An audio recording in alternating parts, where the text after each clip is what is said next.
Bem-vindos ao Observatório da Imprensa. Nesta edição, vamos tratar da epidemia de ebola que afeta nações africanas e amedronta o mundo. Para falar deste assunto, convidamos o pesquisador Sérgio Rego, o economista Rafael Martins e a jornalista Patrícia Campos Melo. Veja agora como a mídia foi destaque nesta última semana.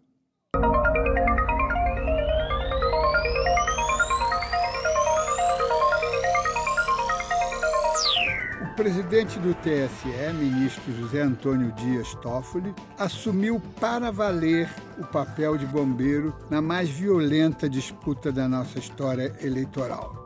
Pena que a enérgica decisão do ministro só tenha sido tomada agora, dias antes de serem acionadas as urnas e apenas no âmbito do horário eleitoral gratuito. De qualquer forma, algumas baixarias já foram punidas. Porém, os debates corpo a corpo promovidos pelas emissoras continuaram travados sem qualquer arbitragem da parte dos jornalistas âncoras, mais preocupados com o relógio do que com o exercício do seu papel de moderadores. Também aqui as emissoras comerciais exibem sua total incapacidade de oferecer à população contribuições significativas ao processo democrático. Não é nenhum milagre o surpreendente renascimento do Washington Post. O jornal que denunciou o escândalo do Watergate e levou à renúncia do presidente Nixon vinha em franca decadência até que o fundador da Amazon, Jeff Bezos, o comprou por uma ninharia há pouco mais de um ano. Bezos investiu na reportagem, recontratou antigos editores, apostou no velho e bom jornalismo. E não deu outra. O Post voltou à linha de frente, enfrentando gigantes como o New York Times e o Wall Street Journal. A mídia eletrônica, especialmente a televisão, precisa prestar muita atenção na forma com que está apresentando o maníaco sexual de Goiânia. O assassino confesso de 39 mulheres começa a ser vitimizado com versões sobre uma infância problemática, bullying na escola e etc. Tiago Rocha é um monstro. Qualquer tentativa de glamorizá-lo ou desculpá-lo é um escárnio às suas vítimas.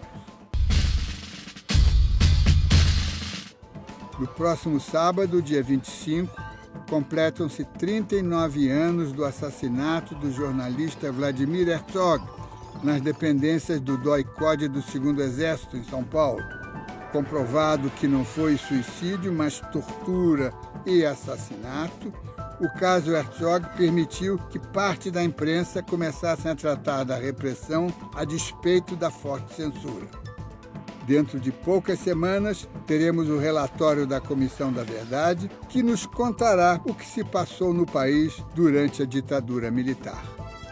Mesmo fora da temporada eleitoral, chamaria a atenção o protesto de um jornalista contra o embargo a um dos seus textos.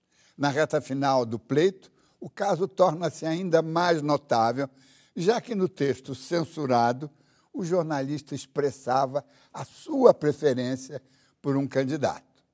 Chico Sá, colunista do Caderno de Esportes da Folha, demitiu-se em protesto. A ouvidora da Folha reclamou da direção a aplicação de medida tão extrema e foi-lhe explicado que tratava-se de proselitismo partidário. Desculpa totalmente esfarrapada. Ao opinar, querendo ou não, um jornalista faz proselitismo e o jornal que pretende ser pluralista deve estar aberto a todos os proselitismos e partidarismos. Caso contrário, estará praticando um pluralismo pela metade, que, convenhamos, é algo muito singular. O assunto é ebola. O primeiro surto significativo do vírus ocorreu há quase 40 anos. Houve outros, mais localizados e talvez menos letais.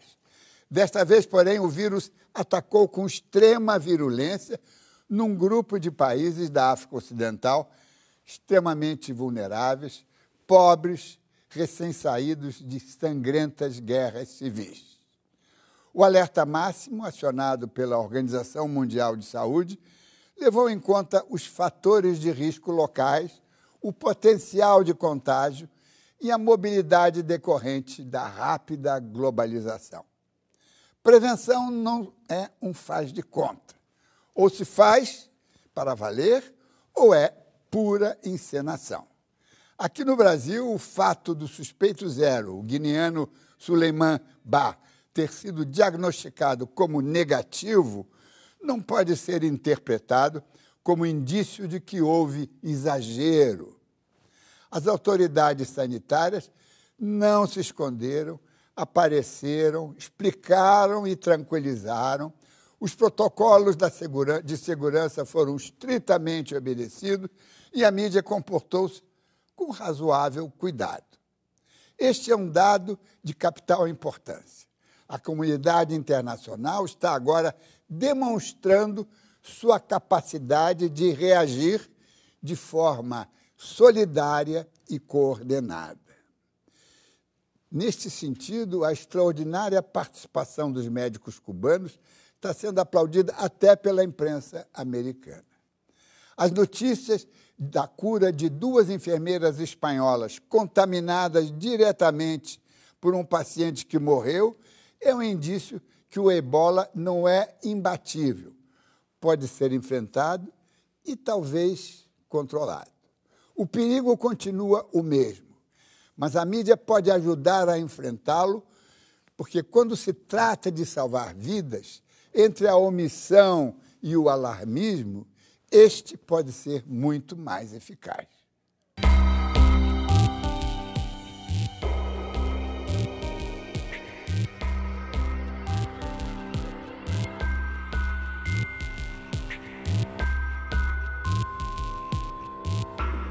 Durou cerca de 48 horas o temor por conta da suspeita de um caso de ebola em território brasileiro. Sob rigoroso protocolo de segurança, o refugiado africano Suleiman Ba foi transferido de Cascavel, no Paraná, para um hospital de referência em doenças infecciosas no Rio de Janeiro e tornou-se destaque na mídia.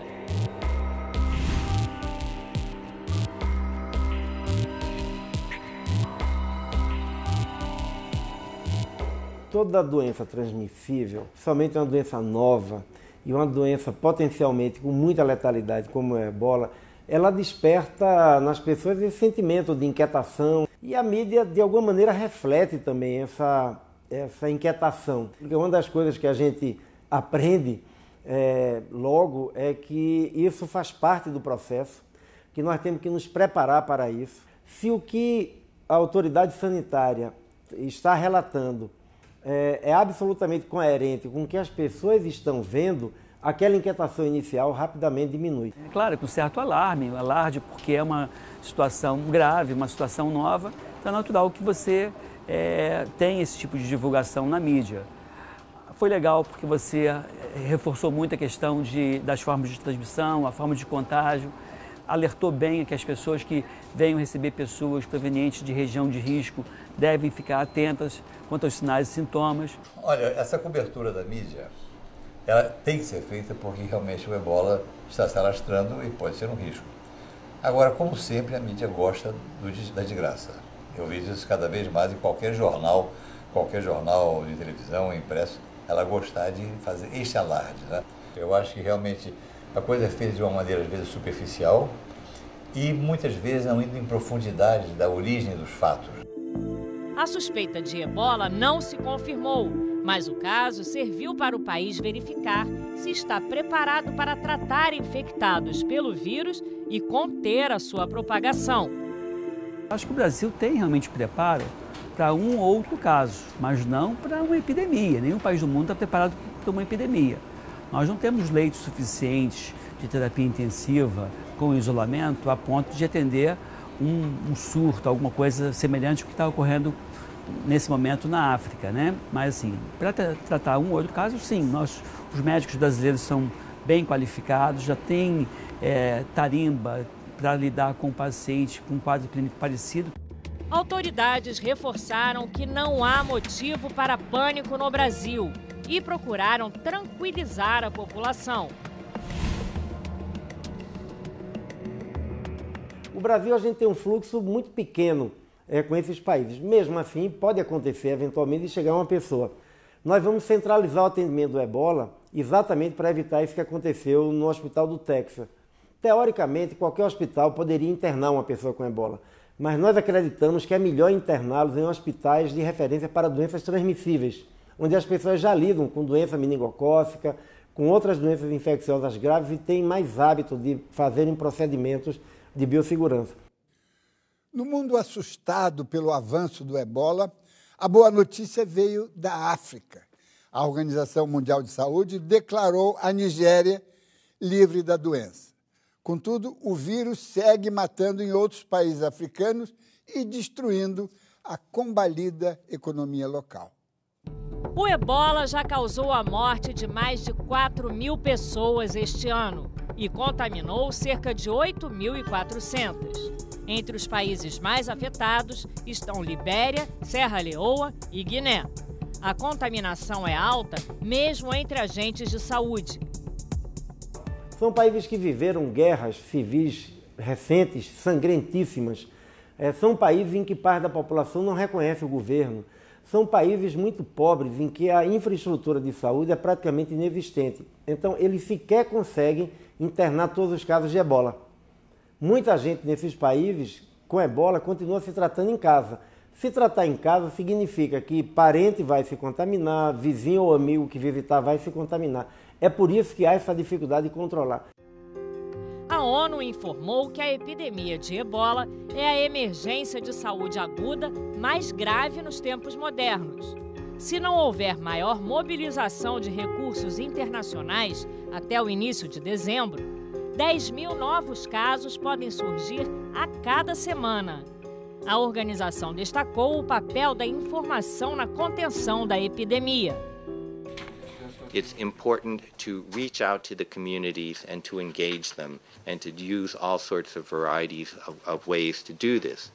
So, for example, in communities there are many opinion leaders. They may be religious leaders, they may be local leaders, but they are people who really shape the understanding and perspectives of communities, and it's important to reach out to them so that people really understand that this is not a mysterious disease and what are the proper steps that can be done. O assunto do ébola lá pode ser tratado pela imprensa, não apenas a imprensa de saúde, mas teria que ser tratado por todos os jornalistas, porque até desde os primórdios da imprensa não sabemos como denunciar problemas de saúde pública, não sabemos como denunciar problemas de meio ambiente, os problemas de pobreza, de insuficiência de serviços sanitários e todas são essas questões junto com a pobreza que fizeram o ébola sair da floresta.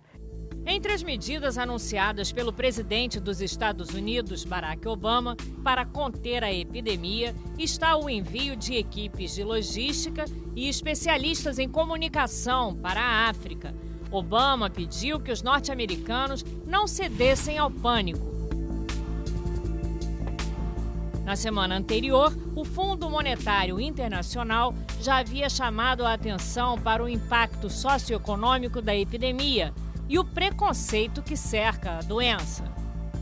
Looking after and trying to help the 3 West African countries that are hit by Ebola, I said for once, just for once, it's absolutely fine if those countries increase their fiscal deficit. Patrícia Campos Melo, você é uma jornalista, uma repórter globetrotter, né? Conhece a Índia, conhece a China, escreveu muita coisa sobre esses 2 países. Esteve recentemente na região conflagrada, na região onde graça a ebola, né? Que é a África Ocidental. Eu queria que rapidamente você trouxesse alguma coisa para os nossos telespectadores, uma visão, a sua visão daquela coisa, e o papel da mídia, porque vimos aí na nossa reportagem alguns alguns entrevistados dizendo, não, a mídia exagera, a mídia é sensacionalista. Eu fico revoltado um pouco com isso, mas eu queria saber a sua opinião. Diniz, obrigada. Eu acho que é muito importante a gente ter jornalistas lá para colocar cara na tragédia que está acontecendo. A gente costuma ler muito números, né? Pessoas ficando doentes, pessoas morrendo, e isso se perde, você acaba não vendo as histórias das pessoas. Quem são essas pessoas? A cobertura do ebola foi interessante, ao mesmo tempo triste, que começou, eles subestimaram a importância da doença. Acharam, olha, mais um surto em alguns países africanos, a grande mídia falou, por que a gente vai se interessar, etc. E, de repente, a coisa foi crescendo, foi se espalhando e se transformou no maior surto na epidemia. O fato de você ter pessoas lá cobrindo, por um lado, você pode mostrar realmente como é a transmissão. Eu acho super importante em todas as matérias você especificar, olha, não é gripe, não se pega pelo ar, você precisa encostar nos fluidos de uma pessoa que esteja assintomática. E, por outro lado, você mostrar como é que isso está afetando cada um dos países. São países que, no caso, Libéria e Serra Leoa saíram de anos de guerra civil, você já não existe Estado, agora você tem um Estado que é quase inexistente, tendo que lidar com uma epidemia, sistema de saúde que mal consegue lidar com malária, que é o principal problema que eles têm. E, então, assim, a gente conseguir mostrar quem são essas pessoas, o que está acontecendo lá exatamente. Rafael Martins de Souza, eu fiquei muito impressionado quando eu ouvi a primeira vez e ouvimos todos agora a Christine Lagarde, a diretora-geral do Fundo Monetário, que ela diz com uma retórica tão forte, né? Pelo menos uma vez, uma única vez, peço que esses países não se preocupem com o aumento do déficit fiscal, quer dizer, fazendo um convite de investimentos na área de saúde. Como é que você, que é do ramo, vê essa coisa da autoridade máxima monetária, sabe? Arregaçar as mangas e dizer, vamos lutar contra a morte. Pois é, eu acho que as vidas ainda são mais importantes do que o ajuste fiscal, o bom estado das contas públicas, né? Em verdade, os economistas, mesmo os economistas mais ortodoxos, defendem que as contas públicas, em geral, estejam sempre em boa forma, vamos dizer assim, para que, em caso de emergência, inegavelmente, a situação atual em que passam esses países desenvolvidos, na verdade, não só os países, né? Mas acho que toda a comunidade internacional deve prestar atenção e não deve economizar nem esforços, nem recursos para conter o ebola, que pode se tornar, enfim, como tem se desenhado, uma epidemia bastante grave, né? Pois é. Sérgio Rego, doutor Sérgio Rego, desculpa. Fica bom. Que isso? Eu sou de uma geração que o médico sempre é senhor, né? Mas diga, a sua visão, quer dizer, há um primeiro round mais ou menos empatado, não é? Agora a gente está começando a enxergar com um pouco mais de clareza esse surto, mais preocupante, menos preocupante. A quantas andamos no placar? Bom, em primeiro lugar, estou diante de um ícone. Então, o senhor também vai me deixar ficar mais confortável assim. Mas a epidemia de ebola que acontece na África, para mim, tem algumas questões que são extremamente preocupantes. Primeiro, é como a África é uma doença que ficou muito circunscrita no continente africano, descoberta em 76, e pouco ou nada foi feito. É como se o Boaventura de Souza Santos ele fala da linha abissal, faz com que as pessoas não vejam o outro. Então, os países desenvolvidos, os países mais ricos, não veem essa realidade. Hoje há uma preocupação maior, por quê? Porque, de repente, a globalização levando a possibilidade de uma globalização também desse surto. Então, é uma preocupação grande em termos de ver como os países não estão efetivamente atuando para ajudar, a ajuda humanitária para os países da África. Apenas é lamentável que a pequena ilha de Cuba é quem tenha mandado mais profissionais até agora para lá. Os outros mandam soldados, mandam recursos, mas é preciso se pensar em estratégias locais lá, porque a situação lá é de catástrofe. É de catástrofe porque é um Estado desorganizado, é uma população muito pobre, muito sem recursos, a infraestrutura de saúde é muito pobre, e essas, inclusive, diferenças é que me fazem ter uma boa tranquilidade de achar que os riscos, como o Dr. Jarbas falou, eles são bastante reduzidos aqui no Brasil. Aqui no Brasil. Eu acho que a estratégia que foi montada pelo Ministério da Saúde e que mostrou sua eficácia em Cascavel, a gente foi capaz de identificar em Cascavel, não foi em São Paulo, não foi no Rio, Foz do Iguaçu levantou-se suspeita, Espírito Santo, as pessoas estão identificando os casos suspeitos e estão fazendo o que é fundamental, que é identificar precocemente a possibilidade do risco. Por quê? Porque, apesar de ter uma letalidade de 60%, quer dizer, sabe-se que quanto mais precocemente entra em cuidado, mais provável e mais possível é a recuperação, apesar de não termos uma medicação que sirva para resolver. E esse é um problema, porque nós estamos muito acostumados com um remedinho, né? E aqui a gente tem que falar de prevenção e cuidados gerais. Depois o remedinho, um dia. Um dia chegará. Vamos fazer uma breve pausa. O Observatório da Imprensa volta já já.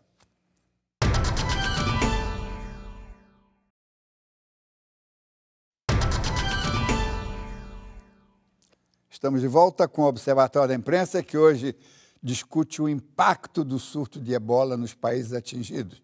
A cobertura da epidemia mostrou a necessidade da qualificação dos profissionais de imprensa.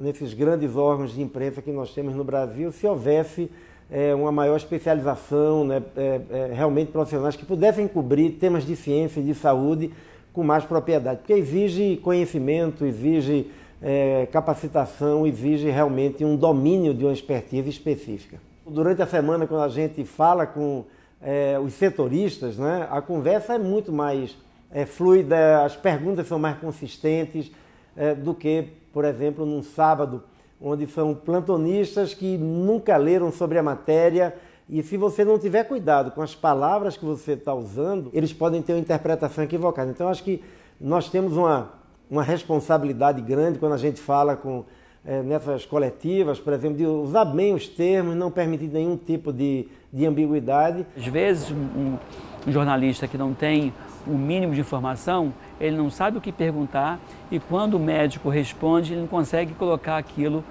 de uma forma clara. E com alguma frequência, ainda que eu me julgue até uma pessoa bem clara na colocação dos conceitos ligados à medicina, ainda assim eu vejo, principalmente quando é um jornal escrito, um jornal impresso, eu vejo assim algumas coisas que eu não falei, algumas interpretações equivocadas. Logo depois do surto, os jornalistas científicos da Federação Africana lhe fizeram um pedido. Eles não pedem dinheiro, eles pedem melhor formação dos jornalistas para poder ajudar melhor na interface com os cientistas, com os médicos e com a população. O jornalismo científico está um pouco mais preparado, talvez, que os outros para divulgar as incertezas, e nós sabemos que isto pode piorar. Ninguém sabe se vai piorar, porém, se alguém falar, perguntar, o vírus pode mutar e começar a ser transmitido pelo ar, a resposta é sim. Então, acho que é preciso uma reflexão por parte da imprensa sobre como é preciso comunicar essas incertezas.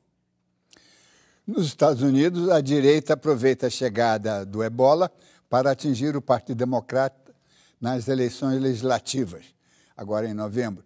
Na Europa, especialistas criticam o alarme da mídia em torno da doença. A cobertura de imprensa sobre o vírus ebola aqui na Europa era tímida até, claro, a descoberta de casos no continente e também nos Estados Unidos. Houve uma explosão no noticiário.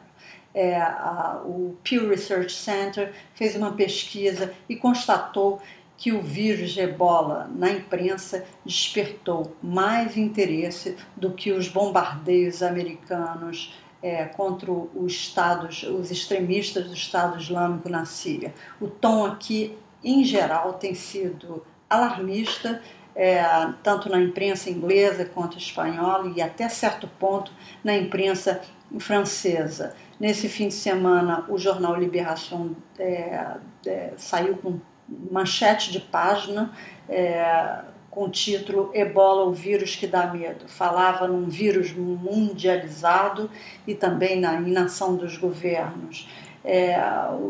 Fotos e imagens de homens e mulheres mascaradas, completamente protegidas para se aproximarem das vítimas do vírus, também tem contribuído para um certo pânico aqui no continente.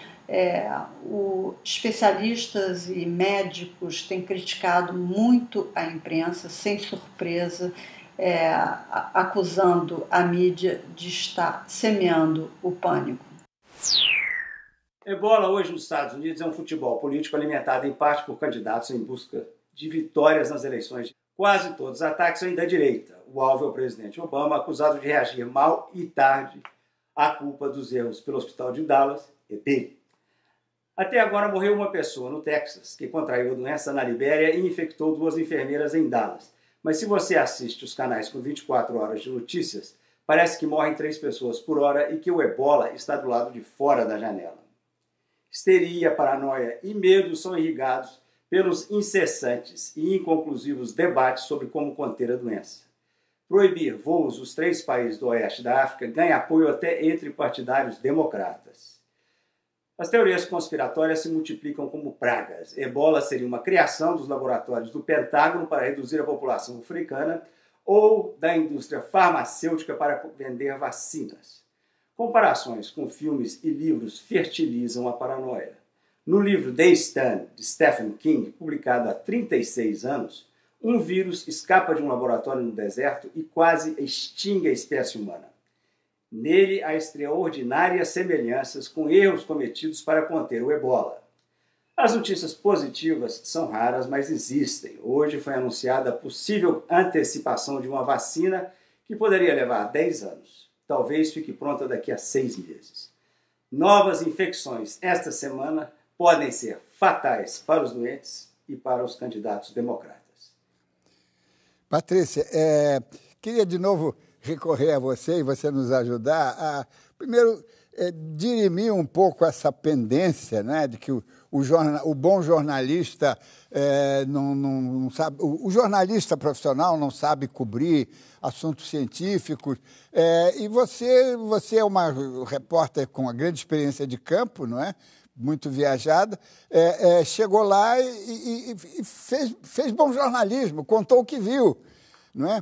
Quer dizer, como é que a gente define isso, não é? Porque na verdade, uma das nossas entrevistadas também mencionou de que seria bom que o jornalista fizesse cursos de especialização em saúde ou em jornalismo científico. Isso é ótimo. Mas na hora de ter que ser mandada para o exterior, numa emergência, o que vale é a capacidade profissional de reagir ao fato em si. Como é que você vê isso? Olha, Diniz, eu acho que o essencial é a gente ter humildade para entender que a gente não sabe. Então, por exemplo, antes de eu ir para a Serra Leoa, eu conversei inclusive com o secretário Jarbas Barbosa, eu li livros, eu li um livro muito interessante que explicava uma coisa que a jornalista científica estava dizendo, como é que essas novas doenças estão emergindo, assim, com o desmatamento, como é que doenças que eram antes contidas e ali só na mata estão vindo para as zonas urbanas. Então eu li muito, fiz muita pesquisa, conversei com muita gente. Chegando lá em Serra Leoa, por exemplo, eu tive a sorte de pegar uma espécie de seminário com especialistas do Centro de Controle de Doenças dos Estados Unidos que estavam ensinando pessoas, funcionários de hotéis, explicando exatamente a doença. Mas eu acho que o essencial é assim, infelizmente, a gente não vai conseguir ser especialista em tudo. Porque a gente tem que ter humildade e saber, olha, eu não sou especialista nisso, então eu vou perguntar. Se o médico falar e eu não entender, eu vou perguntar de novo, até eu ter certeza que eu entendi. E tentar ler muito, tentar se preparar antes de ir, na medida do possível. Por exemplo, essa situação é uma situação meio de emergência, então tem que fazer ali o que o tempo permite. Rafael Martins de Souza, de novo o assunto economia e saúde, não é? E luta contra... Vamos chamar isso de luta contra a morte, porque é um episódio dramático, né? Nós já vivemos situações ainda mais dramáticas, que foi a gripe espanhola, isso em 18, né, no fim da Primeira Guerra Mundial, mas depois a gente foi desconversando um pouco. O que se pode fazer nesse sentido para atender até o apelo da Christine Lagarde, né? E esqueçam o déficit fiscal e vamos lutar contra a morte, né?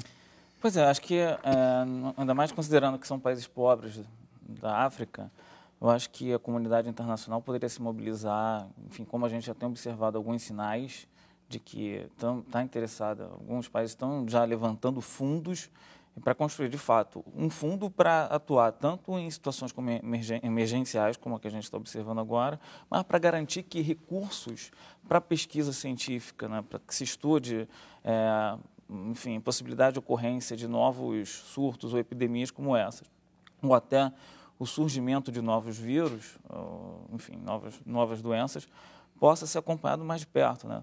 A gente tem uma preocupação muito grande, por exemplo, que tem relatos, e aí talvez os especialistas possam até nos ajudar aqui, de que a mortalidade por causa de outras doenças tem aumentado nesses países por conta da sobrecarga que o sistema de saúde pública está sofrendo. Quer dizer, uma preocupação exagerada com ebola e aí se descuida.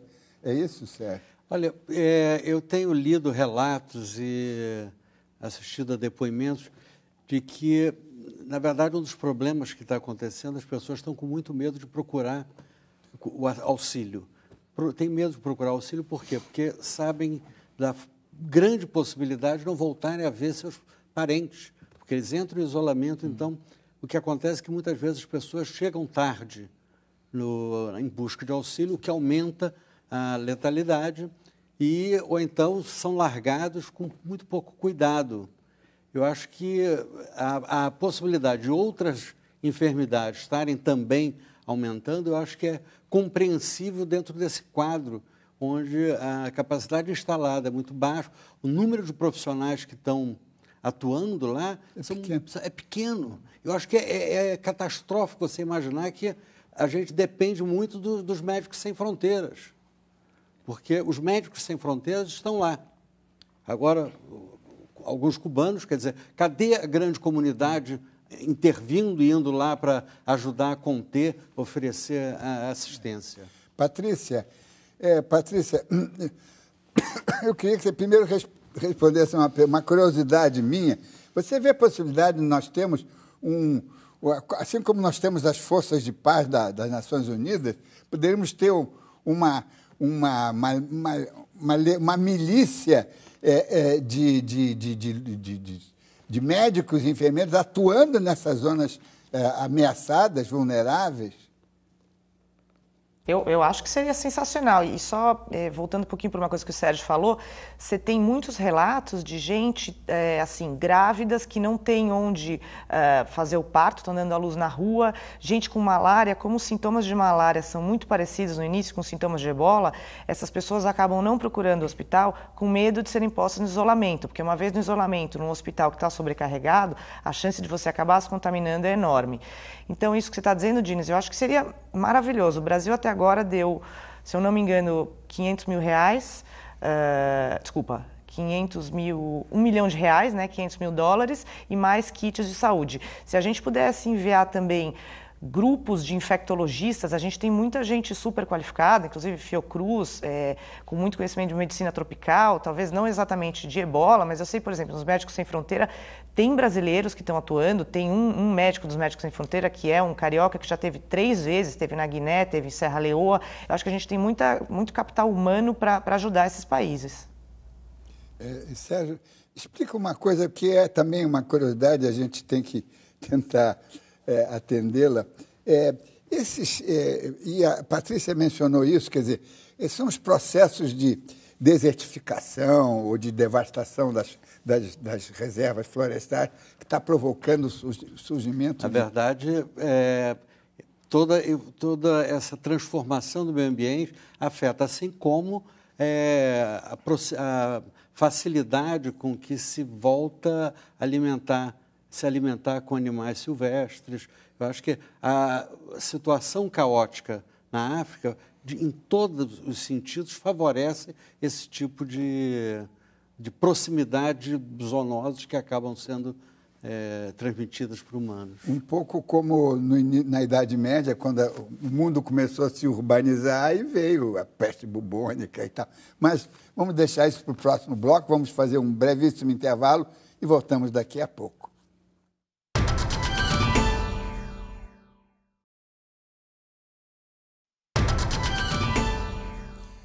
O Observatório da Imprensa está de volta com o programa que trata da pandemia do vírus da ebola no mundo. Rafael, de novo um assunto aqui da sua especialidade, queria que você nos ajudasse a refletir. Hoje o grande debate no mundo inteiro, aqui no Brasil, inclusive na véspera das eleições do segundo turno, papel do Estado, não é? Essa coisa, o Estado está demais, mas num caso desses, são os estados que têm que fazer, os estados e a federação dos estados, né? Quer dizer, os grupos multinacionais, no sentido estatal, que podem fazer alguma coisa. Os indivíduos podem até se oferecer como missionários, mas são os estados.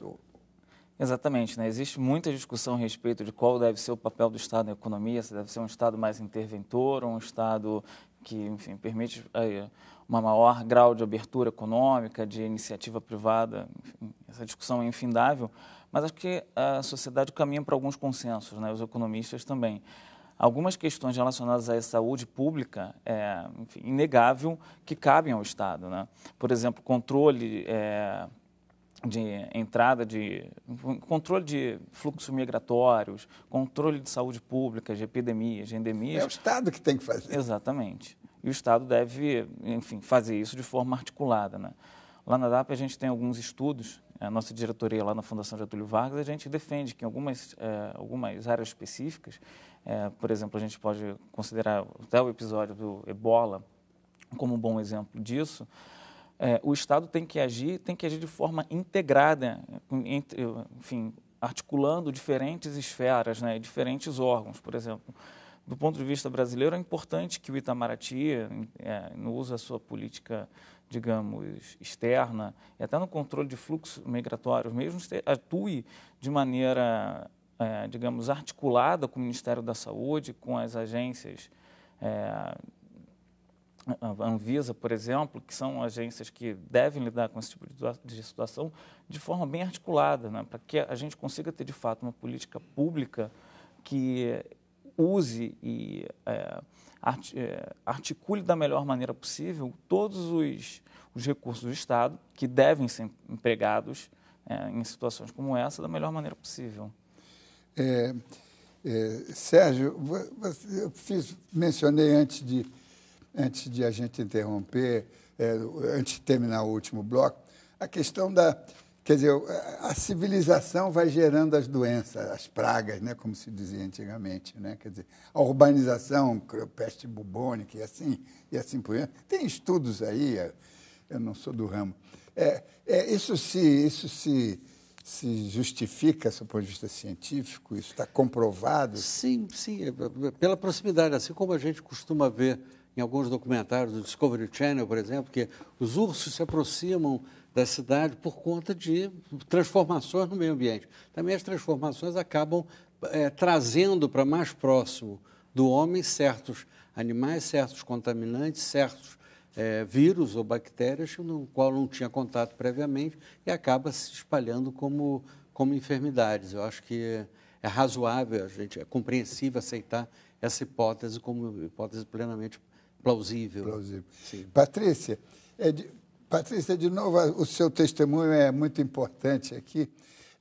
O seu contato com as pessoas lá da região, não é?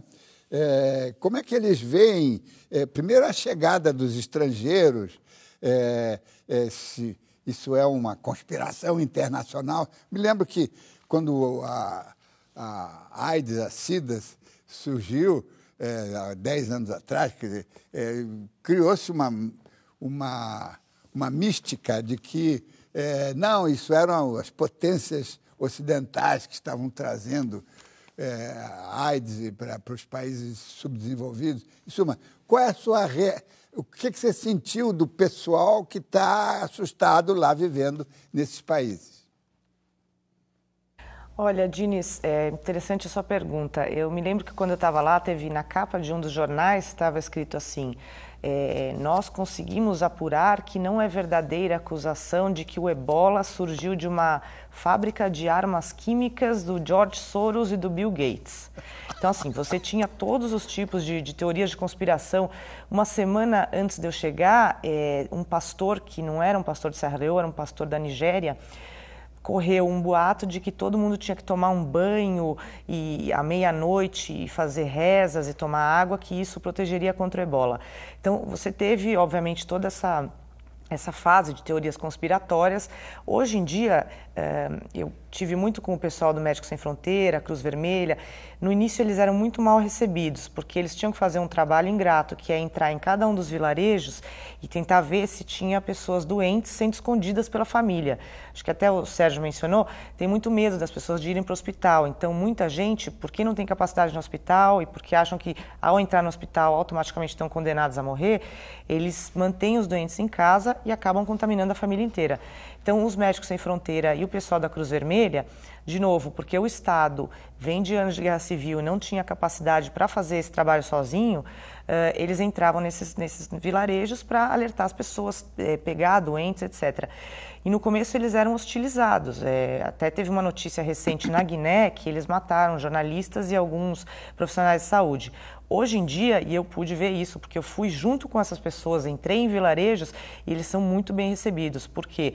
Porque os centros de tratamento que eles têm lá são dos melhores. É onde você tem uma pequena chance de sobreviver. Em outros centros do governo, você tem muito menos recursos. As enfermeiras nem sempre têm toda aquela roupa de proteção, se contaminam muito mais, enquanto que no centro, isso estou te dizendo assim, no ponto de vista de Serra Leoa, que foi onde eu estive, né?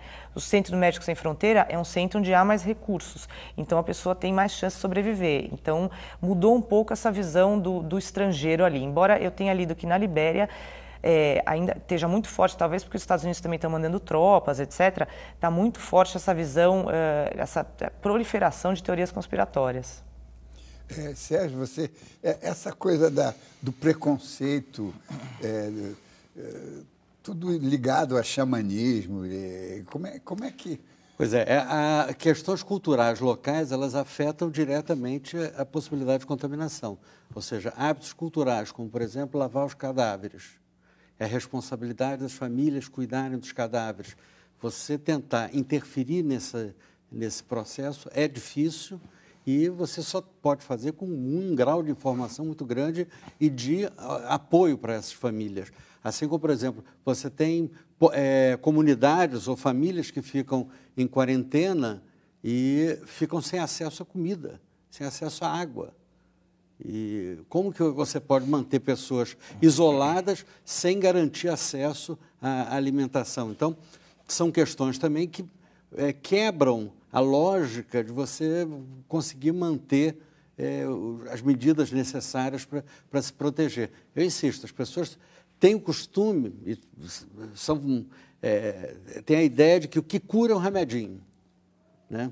E não tendo remedinho, que você não tem uma medicação que efetivamente saiba-se que está curando alguém, esses medicamentos que estão sendo dados, ninguém sabe ao certo se quem está se curando por causa do medicamento ou por causa da qualidade do cuidado. Da prevenção. Ou seja, as medidas gerais que são dadas, por exemplo, nos hospitais da Espanha, nos Estados Unidos, etc. e tal, quer dizer, ou é um medicamento, ninguém sabe. Você não tem estudo hoje que possa assegurar. Então, as medidas preventivas e as medidas de cuidado, de vigilância, elas são fundamentais para garantir a maior probabilidade de você proteger essas populações e esses indivíduos da enfermidade.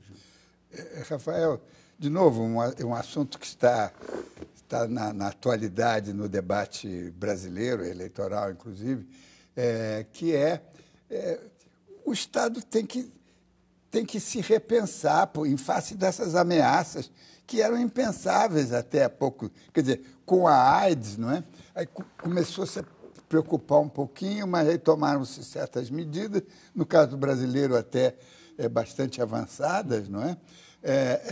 Mas eu acho que tem que haver essas novas formas de viver que estão gerando novas doenças, devem exigir também medidas de organização institucional, talvez. Né?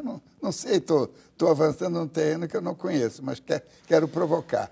Pois é, como eu coloquei aqui, a gente tem percepção lá na DAP que o Estado tem que avançar em termos de políticas que envolvam os seus diferentes organismos. Né? Como eu falei aqui, é uma questão de saúde pública, então, evidentemente, o Ministério da Saúde deve agir, mas também envolve questões que estão relacionadas à fronteira, como a gente lida com migração no Brasil. Então, por exemplo, tem o caso do Acre, que tem recebido muitas pessoas do Haiti, se não me engano, de Senegal também. Teve até um episódio recentemente diretamente relacionado à questão do ebola envolvendo os senegaleses. Então, como o Ministério da Saúde, por exemplo, pode agir numa situação dessa de maneira articulada, integrada com o Ministério das Relações Exteriores, né?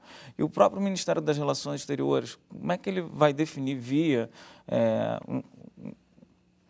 digamos, com uma conversa com o Ministério da Saúde, quais são os recursos, tanto do ponto de vista de capital humano, ou de equipamentos, ou até de recursos financeiros. Acho que os diferentes órgãos, né, de governo devem aumentar o nível de articulação para lidar com diferentes problemas. Né? Os desafios agora são maiores. Claro. E cada vez serão maiores. Né? O que eu acho que é fundamental nessa questão, quer dizer, o Ministério da Saúde ele tem uma estratégia de proteção das fronteiras, as pessoas estão recebendo treinamento, etc. e tal. Mas é fundamental que a gente combata o preconceito que as pessoas passam a ter, por exemplo, não, temos que fechar as fronteiras. Isso nos Estados Unidos foi uma loucura. Está lá, aqui tem alguns maluquinhos que também já estão falando nessas questões, tem que impedir a chegada de população que vem da África. Daqui a pouco já vai ser, não pode deixar negros entrarem, porque você não sabe. Ou seja, essa não pode ser a atitude. Eu acho que a imprensa tem um papel fundamental, né, no combate ao preconceito, as equipes de saúde têm um papel fundamental e dizer isso só piora a situação. Claro. Porque as pessoas vão continuar entrando, sabe lá por onde, e você não vai ter acesso. A gente tem que incentivar as pessoas a procurarem o sistema de saúde. Patrícia, eu queria também...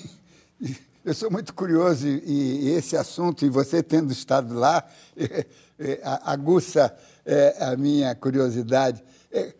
Você estando lá, tendo coberto e está aqui vendo a cobertura, você acha que, e sem querer te obrigar a fazer uma crítica de mídia, não é? Você acha que a imprensa, nós jornalistas, estamos conseguindo dar à comunidade brasileira uma noção do inferno, da catástrofe que está ocorrendo na África Ocidental? Realmente eu nem tentaria, perto de você, ser crítica de mídia, né? Ia ser, assim, uma temeridade. Eu acho que tem gente fazendo uma cobertura incrível. Por exemplo, tem um cara do New York Times, que é da região, que está fazendo uma cobertura como deveria ser, mostrando quem são as pessoas, qual o problema delas, mostrando essas coisas reais. Assim, nos Estados Unidos, como aqui, você começa a ter esse clamor, vamos fechar as fronteiras, mostrando o que vai acontecer com as pessoas nesses países se as fronteiras forem fechadas. Nenhum médico chega lá, nenhuma ajuda chega lá. Ou seja, qual seria o efeito disso? Agora, sem ter, eu acho que não tem mais ninguém lá cobrindo agora, alguém do Brasil, se eu não me engano. É difícil, cobrir de longe é muito difícil, você acaba se atendo a números, a coisas mais assim técnicas do que a face mais humana. Ao mesmo tempo, eu lembro que quando a gente estava lá, o jornal chegou a receber cartas assim, isso é um absurdo, essas pessoas, esses jornalistas vão trazer a doença para o Brasil, é uma irresponsabilidade. E eu fiquei com muito medo, né? Eu falei, nossa, imagina se eu pego essa doença ainda... contamino alguém, etc. Então a gente fez várias matérias esclarecendo, olha, é assim que se transmite a doença, não é fácil pegar. Eu me lembro que até o Peter Piot, que é um belga que descobriu, foi um dos descobridores do ebola no Zaire em 76, se eu não me engano, ele falou, olha, não é de sentar no metrô do lado de uma pessoa que você vai pegar ebola, é mais complicado, tem que explicar, etc, para não ter esse pânico. Eu não sei se a imprensa brasileira está conseguindo passar para o leitor exatamente assim, como é que você pega, qual é o perigo, você não tem que discriminar todo mundo que é africano, etc. Patrícia, olha, é muito importante esse seu depoimento, eu acho que é decisivo, inclusive, para obrigar a imprensa a ir até lá. E com isso, nós chegamos ao final desta edição. Quero agradecer a presença aqui no Rio do pesquisador da Fiocruz, Sérgio Rego, do economista da FGV, Rafael Martins, e em São Paulo, da jornalista que escapou do ebola, Patrícia Campos Melo. Na próxima semana, o assunto é educação e os problemas da área que o presidente eleito irá herdar. E lembre-se, assistindo ao Observatório da Imprensa, pela TV, pela internet ou pelo rádio, você nunca mais vai ler jornal do mesmo jeito. Uma boa noite.